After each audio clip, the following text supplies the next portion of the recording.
قربانی سنت ہے لیکن شریعت مطہرہ کے اندر قربانی واجب بھی ہے۔ ہر اس بندے پہ قربانی واجب ہے جس پر صدقہ فطر واجب ہے۔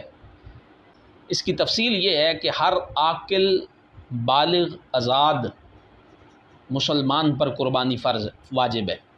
پھر آگے اس کی حد ہے، قربانی کا نصاب ہے، یعنی قربانی اس بندے پر واجب ہے جو عاقل ہو، جس کے پاس عقل ہو۔ قربانی اس پر واجب ہے جو بالغ ہو، بچہ نہ ہو۔ قربانی اس پر واجب ہے جو آزاد ہو، غلام نہ ہو۔ آگے نصاب یہ ہے کہ جس کے پاس 52.5 تولے چاندی ہو یا 7.5 تولے سونا ہو۔ ان دونوں میں سے 7.5 تولے سونا اگر کسی کے پاس ہے تو اس پر بھی قربانی واجب ہے، اور اگر کسی کے پاس 52.5 تولے چاندی ہے تو اس پر بھی قربانی واجب ہے۔ اگر سونا اور چاندی نہیں ہے تو اب سونے کو سائڈ پہ کریں اور چاندی کو سامنے رکھیں۔ کسی کے پاس 52.5 تولے چاندی کی مقدار میں پیسے ہیں، 52.5 تولے چاندی کی قیمت جو بنتی ہے آج کے دور میں، اتنے پیسے اگر کسی کے پاس ہیں تو اس پر قربانی واجب ہے۔ اگر وہ نہیں کرتا تو وہ گنہگار ہوگا۔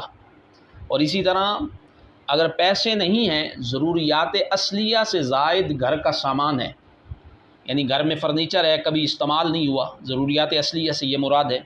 گھر میں برتن ہیں کبھی استعمال نہیں ہوئے، گھر میں کپڑے ہیں کبھی استعمال نہیں ہوئے، یہ آپ کا وہ سامان ہے جسے ضروریات اصلیہ سے زائد کہا جائے گا۔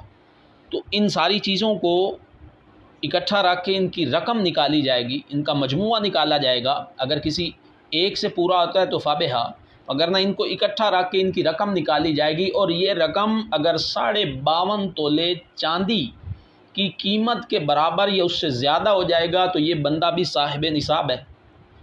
اگر یہ قربانی نہیں کرے گا تو یہ گنہگار ہوگا۔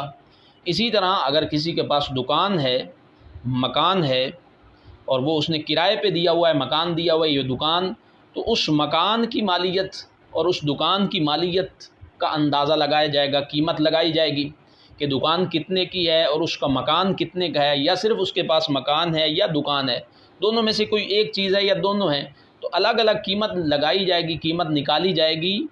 اگر مکان کی قیمت 52.5 تولے چاندی کی قیمت کے برابر یا زیادہ ہو جائے، یا دکان کی قیمت 52.5 تولے چاندی یا اس سے زیادہ ہو جائے، تو یہ بندہ بھی صاحب نصاب ہے، قربانی اس پر واجب ہے، یہ قربانی کرے گا۔ یہاں تک یہ مسئلہ ہے۔ اب اگر کسی کی دکان ہے اور دکان اس کی ذاتی ہے یا اس کی کرائے پہ ہے، ذاتی ہے تو پھر تو دکان ساری کا آپ اس کے قیمت کا اندازہ لگائیں گے، اور اگر اس کی کرائے پہ دکان ہے اور اس کے اندر جو سودا پڑا ہے وہ اس کا ذاتی ہے، وہ اس کا اپنا ہے، تو اب اس سودے کا جو سامان ہے دکان کے اندر اس کی قیمت لگائی جائے گی۔ اس کی قیمت اگر 52.5 تولے چاندی کے برابر پہنچ جائے، اس قیمت 52.5 تولے چاندی کی قیمت کے برابر پہنچ جائے تو یہ بندہ بھی صاحب نصاب ہے، اس پر بھی قربانی واجب ہے۔ پھر آگے چلیں کہ قربانی گھر کے اندر اگر ایک باپ ہے، 3 بیٹے ہیں، ماں ہے، ان تینوں کو الگ الگ دیکھنا چاہیے کہ باپ کے پاس کتنا پیسہ ہے۔ اگر وہ اس کے پاس پیسہ اتنا ہے کہ وہ نصاب کو پہنچتا ہے تو اس پر الگ ہے قربانی۔ بیٹے کے پاس کتنا ہے، اس کا الگ پہنچتا ہے، عاقل بالغ بیٹا، وہ الگ ہے۔ تینوں کے پاس اپنا اپنا وہ دیکھیں گے۔ اگر تینوں نصاب کو پہنچتے ہیں تو 3 بیٹوں پہ بھی ہے، باپ پہ بھی ہے۔ پھر ماں کو دیکھنا پڑے گا کہ ماں کے پاس کیا ہے۔ اگر ماں کے پاس الگ اتنا پیسہ ہے یا اتنا سونا چاندی ہے یا اتنا کوئی مال ہے، ضروریات اصلیہ سے زائد کوئی چیز ہے، تو ان پر الگ الگ قربانی ہے۔ یہ نہیں ہوگی کہ سارے ایک قربانی کر دیں، تو سب کی طرف سے جو نصاب بیان کیا گیا ہے، اس نصاب میں اگر کوئی آتا ہے تو ان پر قربانی الگ الگ ہے، تو سب پہ الگ الگ قربانی ہے۔ اور جو قربانی نہیں کرتا، صاحب نصاب ہونے کے باوجود بھی اگر کوئی قربانی نہیں کرتا، تو آقا کریم صلی اللہ علیہ وآلہ وسلم نے ارشاد فرمایا کہ جو صاحب نصاب ہونے کے بعد، استطاعت رکھنے کے بعد قربانی نہیں کرتا، اسے چاہیے کہ وہ ہماری عید گاہ کے قریب نہ آئے۔ اللہ اکبر! اتنا بڑا حضور نے حکم ارشاد فرمایا۔ یہ ذی الحجہ کا مہینہ ہے، اس مہینے کی 10 تاریخ کو پورا عالم اسلام قربانی کرتا ہے۔ قربانی حضرت ابراہیم علیہ السلام و ہمارے نبی صلی اللہ علیہ وآلہ وسلم کی سنت مبارکہ ہے۔ قرآن و حدیث میں قربانی کے فضائل کو بیان کیا گیا ہے۔ اللہ کریم نے قرآن مجید فرقان حمید میں ارشاد فرمایا سورہ الکوثر میں کہ فَصَلِّ لِرَبِّكَ وَانْحَرْ، کہ نماز پڑھو اور اپنے رب کے لیے قربانی کرو۔ اور کریم آقا علیہ السلام نے کافی احادیث طیبہ میں قربانی کے فضائل کو بیان فرمایا ہے۔ ترمذی اور مشکات میں حدیث ہے کہ آقا و مولا صلی اللہ علیہ وآلہ وسلم ہجرت کے بعد حضور جب بھی جتنے سال بھی حضور کی ظاہری زندگی تھی، آقا علیہ السلام نے ہر سال قربانی فرمائی ہے، کبھی بھی حضور نے قربانی کو ترک نہیں فرمایا۔ اور حضرت انس بن مالک رضی اللہ تعالیٰ عنہ ارشاد فرماتے ہیں، صحیح البخاری کی حدیث ہے کہ کریم آقا علیہ السلام 2 مینڈھوں کی قربانی فرمایا کرتے تھے۔ اور آقا علیہ السلام نے قربانی کی فضیلت کو یوں بیان فرمایا۔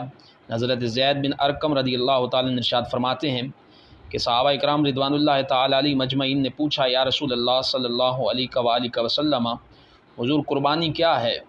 تو آقا علیہ السلام نے ارشاد فرمایا، سنت ابیکم ابراہیم، یہ تمہارے باپ حضرت ابراہیم علیہ السلام کی سنت ہے، اور اس پر ہر بال پر نیکی ہے۔ جانور کے جسم پر جتنے بال ہوں گے ہر بال پر اللہ ایک نیکی عطا فرمائے گا۔ اور پوچھا گیا حضور اون کے بدلے میں کیا ہے، کہ بعض جانور ایسے بھی ہوتے ہیں جن کے جسم پہ بال نہیں، اون سی ہوتی ہے۔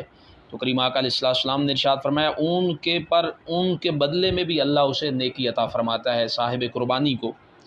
اور آقا کریم صلی اللہ علیہ وآلہ وسلم نے اور مقام پہ بھی حضور نے ارشاد فرمایا کہ قیامت کے دن قربانی کا جانور اپنے سینگوں اور بالوں اور کھروں کے ساتھ اللہ کی بارگاہ میں آئے گا۔